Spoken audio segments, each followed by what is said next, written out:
আমরা এখান থেকে রওনা হচ্ছি আমাদের হোটেল বিরতি। এখন লাঞ্চ করার সময় হচ্ছে, এখন আমরা লাঞ্চে যাব। ওখানে খাওয়া দাওয়া করে তারপরে আমরা পতেঙ্গা রওনা হব।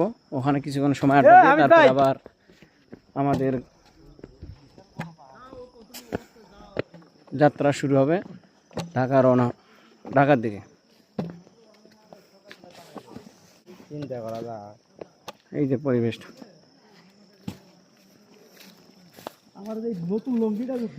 এখন এই সময়টা হলো শীতের সময়, তো এই জন্য পানি নাই, ঝর্ণা দিয়ে এই সাইড দিয়ে পানি যাওয়া যায়।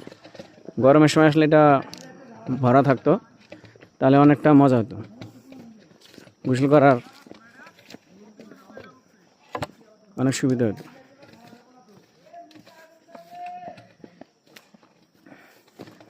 যাই হোক, এখানে আসলে অনেকটা ভালো লাগলো, সময় কাটলো। আপনারাও আসবেন ঘুরতে। জীবনে কিছু বিনোদনের জন্য একটু দরকার আছে ভাই। আমরা তো গার্মেন্টস জগতে কাজ করি, সময় পাই না। সময় একটু বের করে মাঝে একটু বেড়াতে আসবেন।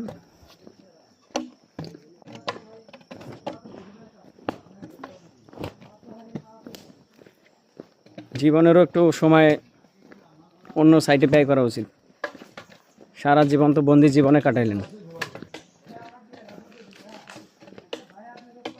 পাহাড় আর পাহাড়।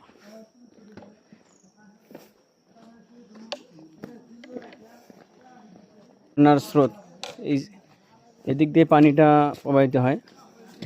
এখন শীতের সিজন, একটু পানি কমই দেখা যাচ্ছে। পতেঙ্গার উদ্দেশ্যে যদি রওনা দিতে পারতাম